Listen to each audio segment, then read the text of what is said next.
चाय की चुस्कियाँ लेती हुई गार्गी ने जब मोबाइल में की लॉक स्क्रीन पर अपना और विराज का फोटो देखा तो उसके होठों पर मुस्कान आ गई और आंखें भीग गई। साथ ही न जाने कितनी यादें ताज़ा हो गई। विराज और गार्गी दोनों की मुलाकात एक प्राइवेट हॉस्पिटल में हुई थी, जहां विराज शिशु योग विशेषज्ञ था और गार्गी प्रसूति विभाग में कार्यरत थी। शिशु के जन्म के समय मां और बच्चे की जिम्मेदारी गार्गी और उसके सहयोगियों की थी, तो जन्म के बाद नवजात के स्वास्थ्य की जिम्मेदारी विराज की होती। बस इसी कारण दोनों का काफ़ी समय ही गुजरता था। हॉस्पिटल में साथ साथ समय व्यतीत करते हुए उन्होंने पूरा जीवन साथ साथ बिताने का भी फैसला जल्द ही कर लिया। बस इंतज़ार था दोनों परिवारों की रजामंदी का, जहां एक तरफ गार्गी के माता पिता दोनों ही डॉक्टर थे और इस पेशे की ज़रूरतों को समझते थे। किसी भी समय मरीज को बचाने के लिए तैयार रहना, अपने व्यक्तिगत मामलों को एक तरफ रखकर अपने मरीज को सही इलाज देना, वक्त और हालात को एक तरफ रखते हुए किसी भी समय इमरजेंसी में अस्पताल पहुंच जाना। वहीं दूसरी तरफ विराज का परिवार मध्यम वर्गीय का था, जिसमें डॉक्टर विराज ही था। इसलिए वह परिवार इस विषय की गंभीरता को नहीं समझता था और कहीं न कहीं गार्गी के माता पिता यह बात जानते थे। इसलिए वह चाहते थे कि गार्गी का विवाह ऐसे परिवार में हो जो उसके काम का सम्मान भी करे और उसे अपने काम के प्रति पूर्ण समर्पित होने का मौका मिल सके। खैर, थोड़ी बहुत समझाइश और आनाकानी के बाद दोनों का विवाह हो गया। शुरुआती समय बहुत अच्छे तरीके से बीता, लेकिन जैसे जैसे समय बीता गार्गी को यह एहसास हो गया कि विराज के अलावा उसके ससुराल में कोई भी उसे ना ही उचित सम्मान देता है और ना ही उसके काम की कोई कद्र करता है। गार्गी अपनी तरफ से पूरी कोशिश करती, लेकिन सास अक्सर उसमें और उसके परिवार में कोई ना कोई बुराई निकाल ही देती। वह हमेशा अपने समय का हवाला देकर गार्गी को भी पुराने बंधनों में बांधकर पूरा समय घर में ही व्यतीत करने और बेड़ियों में जकड़े रहने को मजबूर करना चाहती थी। ससुर रामेश्वर जी सब कुछ सहमते थे, लेकिन पत्नी के आगे उनकी एक नहीं चलती थी। सास शारदा जी कभी गार्गी के संस्कारों पर ताना कसती, तो कभी उसे मिले हुए सामान में कमियां निकालती। कभी घर के काम को लेकर तो कभी उसके वक्त बेवक्त हॉस्पिटल जाने पर घर में क्लेश करती।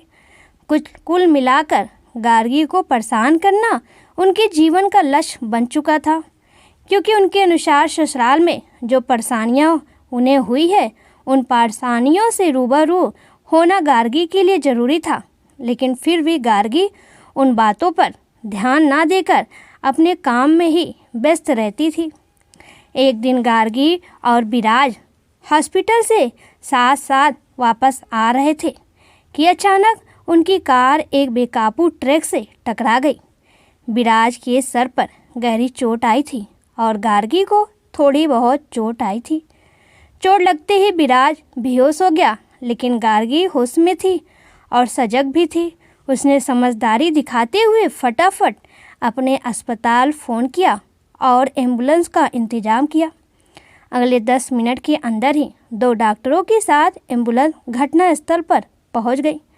गार्गी और विराज को लेकर एम्बुलेंस बड़ी ही तेज़ी से अस्पताल की तरफ रवाना हो गई।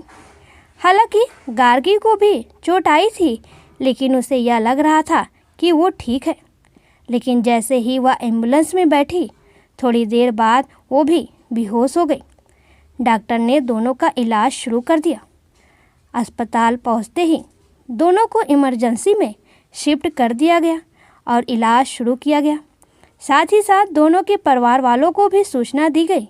एक तरफ दोनों परिवारों को सूचित किया गया, तो दूसरी तरफ विराज ने अपने प्राण त्याग दिए, जिसकी खबर गार्गी को भी नहीं थी। 5 घंटों के बाद जब होश में आई, तब बड़ी ही समझदारी और हिम्मत के साथ उसे विराज की मौत की खबर बताई गई, जिसे सुनकर वह अपने होश खो बैठी, जो कि जायज़ भी था। एक प्रेमी युगल जिसने एक दूसरे को बेइंतहा प्यार किया था, बड़ी मुश्किल से दोनों परिवारों को राजी किया था और शादी की। केवल 6 महीने के अंदर ही एक साथी का यूं मझधार में छोड़कर चले जाना शायद किसी के लिए भी हृदय विदारक ही होगा। और वही हो रहा था गार्गी के साथ भी।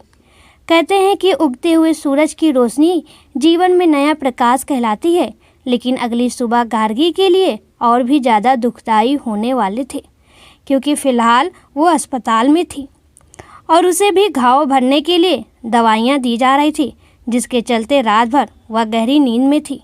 लेकिन सुबह जब एक बार फिर से वह होश में आई, पहले से बेहतर महसूस करने लगी, तो गार्गी के माता पिता विराज के अंतिम दर्शन के लिए गार्गी को अस्पताल से डिस्चार्ज करवाकर घर ले गई। घर पहुंचते ही आंगन में विराज को यह सफ़ेद कफन में लपेटे हुए देखकर गार्गी एक बार फिर से टूटकर बिखर गई। उसकी हालत देखकर हर किसी को रुआई आ रहा था। परिवार का हर सदस्य, रिश्तेदार, जान पहचान वाले सभी इस परिवार को संभालने की कोशिश कर रहे थे, और सबसे ज़्यादा अगर कोई हिम्मत देने वाला था तो वह थे गार्गी के माता पिता। हालांकि बिखर तो वह भी गए थे अपनी बेटी के दुख को लेकर, लेकिन वह जानते थे कि यह समय उनके टूटने का नहीं है, बल्कि गार्गी के साथ विराज के माता पिता को भी संभालने का है। इसलिए ना चाहते हुए भी उन्होंने अपने आंसू पी लिए थे। लगभग 1 बजे विराज के पार्थिव शरीर को पंचतंत्र में विलीन करके सभी परिवार वाले तथा रिश्तेदार वापस घर आ गए। जहां एक तरफ सभी का रो रो कर बुरा हाल था, वहीं दूसरी तरफ रामेश्वर जी, जो अब तक शांत थे, अचानक दरवाजे पर ही गस खाकर गिर पड़े। गार्गी के पिता उस समय वहीं मौजूद थे, इसलिए रामेश्वर जी की हालत देखकर वह समझ गए कि उन्हें दिल का दौरा पड़ा है। अपनी रोती बिलखती बेटी को छोड़कर अपने समधी के प्राण बचाने के लिए गार्गी के पिता देवनारायण जी अपनी गाड़ी में रामेश्वर जी को बिठाकर अपने अस्पताल की तरफ दौड़ पड़े। अरे श्यामा, तुम लोग भी कहाँ फंस गए? वह तो बड़ा महंगा हॉस्पिटल है, इससे अच्छा तो वो निदान हॉस्पिटल में जाते ना। हाँ हाँ, वही हमारे समधी जी का है ना, वहाँ पर इलाज करवा लेते। खैर, अब तुम वहाँ चले गए, ऑपरेशन भी हो गया तो ठीक है, कोई बात नहीं। अब तो फ़ायदा है ना भाई साहब को। अपने कमरे से निकलकर किचन की तरफ जाती हुई गार्गी ने जब अपनी सास के ये सब सुने तो उसके खून खौल उठा। एक बार तो मन में आया कि जाकर कह दे, अपने रिश्तेदारों से कहिए मेरे पापा पर भरोसा हो तो ही हमारे हॉस्पिटल में आए, वरना ना ही आए तो ज़्यादा बेहतर है। लेकिन वह भी अभी अभी अपने हॉस्पिटल से आई थी, शरीर थक कर चूर हो गया था। बात को बढ़ाकर वह अपना मूड खराब नहीं करना चाहती थी, इसलिए चुपचाप वह अपने कमरे में चली गई। देवनारायण जी समधी रामेश्वर जी को लेकर जैसे ही अस्पताल पहुँचे तो उनके स्टाफ ने फटाफट उन्हें आईसीयू में शिफ्ट कर दिया और जल्द से जल्द इलाज भी शुरू कर दिया। लेकिन ईश्वर की विडंबना देखिए, आज न जाने क्यों रामेश्वर जी का इलाज करते हुए देवनारायण जी की हाथ काँप रहे थे। एक तरफ दामाद को खोने का दुख था तो दूसरी तरफ बेटी का बिलखता हुआ चेहरा बार बार उनकी आंखों के सामने आ रहा था। साथ ही अपने समधी को मौत के मुंह से वापस लाने की जिम्मेदारी भी उन्हीं पर थी, लेकिन आज वह खुद को असमर्थ महसूस कर रहे थे। इसलिए उन्होंने न चाहते हुए भी पत्नी कविता जी को जल्द से जल्द अस्पताल पहुंचने को कहा और तब तक स्वयं स्थिति को संभाले रखा। अब दुविधा कविता जी के सामने आ गई थी। रोती बिलखती हुई बेटी जिसने अभी अभी अपने पति को खोया था, तो दूसरी तरफ उनका फर्ज उन्हें बुला रहा था। लेकिन कहते हैं ना कि एक डॉक्टर के लिए उसके फर्ज से ज़्यादा ज़रूरी कुछ नहीं होता। सारे रिश्ते नाते एक तरफ हैं और किसी की जान बचाने की जिम्मेदारी सबसे ऊपर है। बस इसलिए अपनी बेटी को कुछ रिश्तेदारों और सास के भरोसे छोड़कर कविता जी अस्पताल की तरफ दौड़ पड़ी। अगले 3 घंटे तक दोनों पति पत्नी ने अपनी जी जान लगा दी और समधी रामेश्वर जी को मौत के मुंह से निकाल कर ले आए। जब यह खबर रामेश्वर जी के परिवार को पता चली तो दुख के बीच में भी संतुष्टि का एक लहर दौड़ पड़ी कि कम से कम रामेश्वर जी की जान तो बच गई। समय और हालात को देखते हुए तीसरे दिन रामेश्वर जी को डिस्चार्ज कर दिया गया। लेकिन घर पहुंचकर जैसे ही उन्होंने अपने बेटे की तस्वीर पर माला देखी, एक बार फिर से उन्हें दिल का दौरा पड़ गया। लेकिन अब की बार उनके पास समय खत्म हो चुका था। अस्पताल पहुंचना तो बहुत दूर की बात है। जब तक रिश्तेदारों ने उन्हें संभालने की कोशिश की तब तक ही वह श्री चरणों में जा चुके थे। अब तक तो गार्गी की सास अपने बेटे के गम से ही नहीं उभर पाई थी कि अचानक यूँ पति का चले जाना उनके लिए किसी सदमे से कम नहीं था। घर का माहौल एक बार फिर से गमगीन हो गया।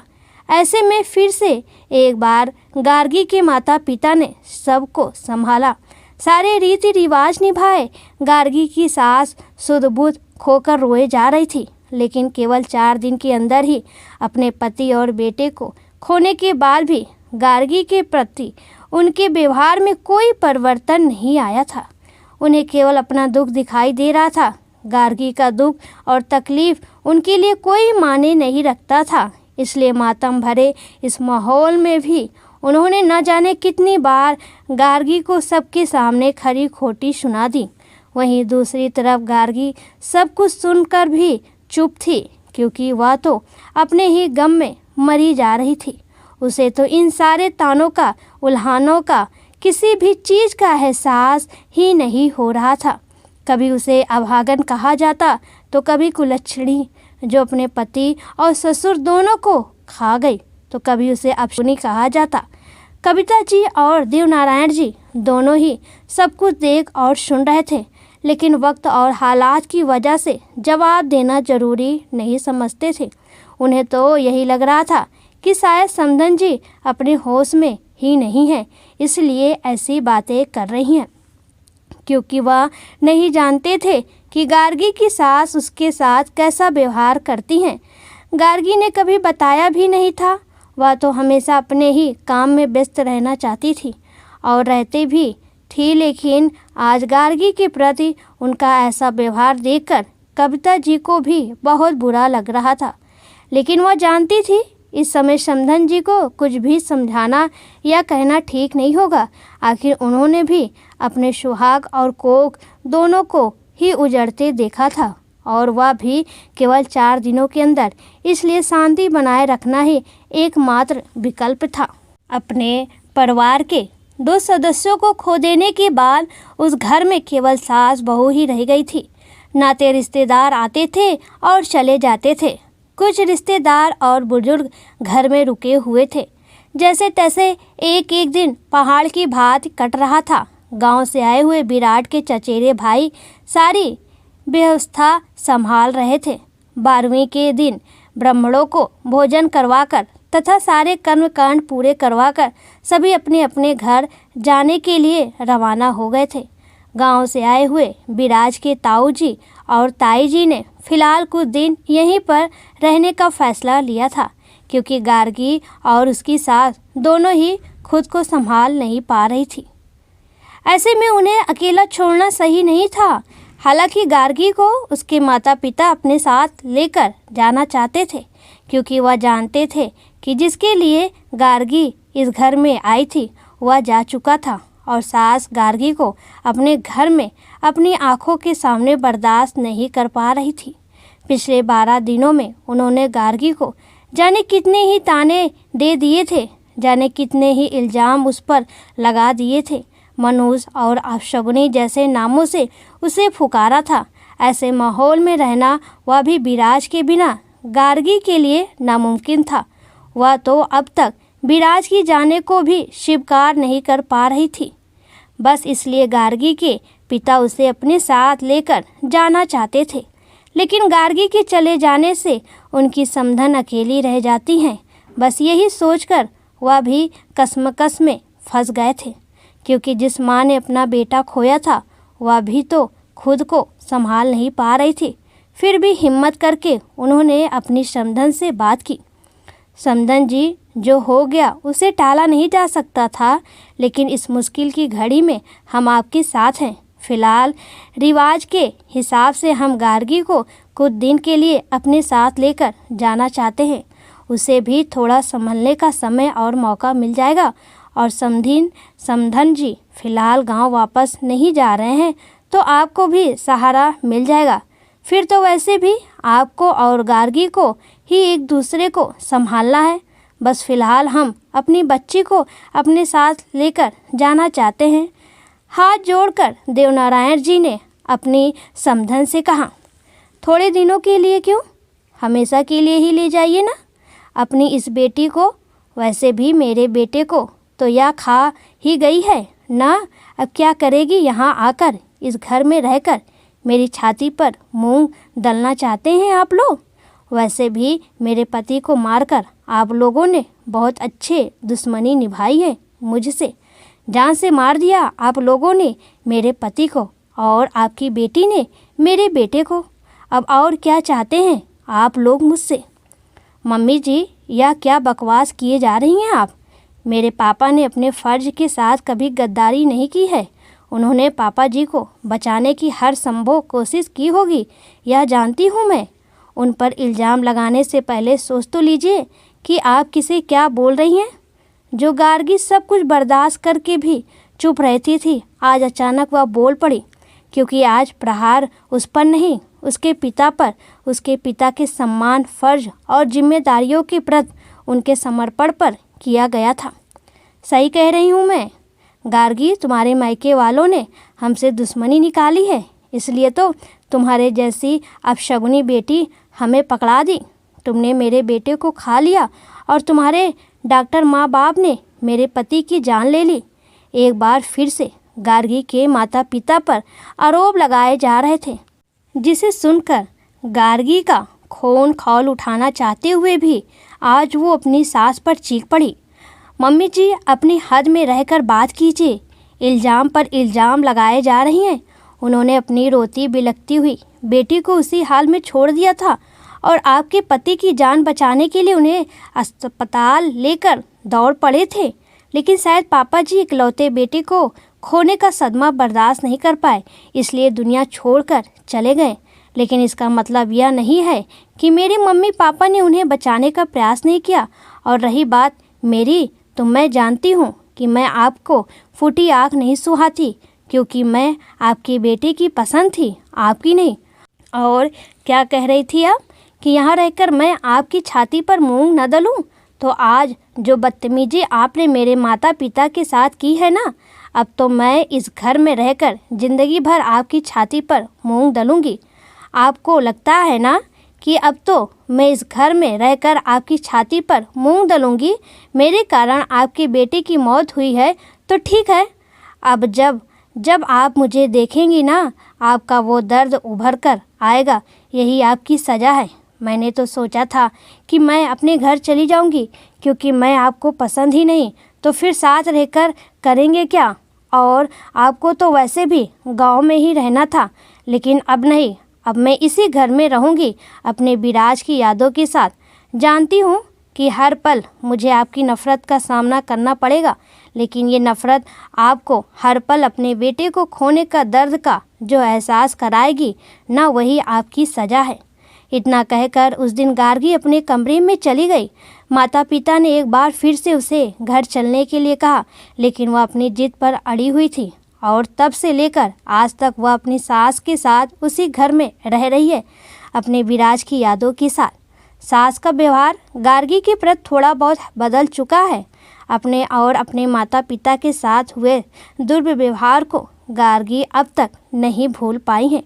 नफ़रत की जिस अग्नि में वह अपनी सास को जला रही है, उसमें खुद भी पल पल जल रही है। आज भी न जाने कितनी यादें उसकी आंखों के सामने बार बार आती है, उसे तड़पाती है, लेकिन फिर भी वह अपने फैसले पर अड़ंग है, क्योंकि यहाँ बात उसके माता पिता की थी। दोस्तों, एक स्त्री का पति के ना रहने पर ससुराल में उसकी कोई इज्जत नहीं होती है। स्त्री ससुराल में पूरी जिंदगी क्यों ना सास ससुर के ऊपर समर्पित कर दे अपना जीवन, फिर भी स्त्री को सम्मान नहीं मिल सकता जो पति के रहने पर मिलती है।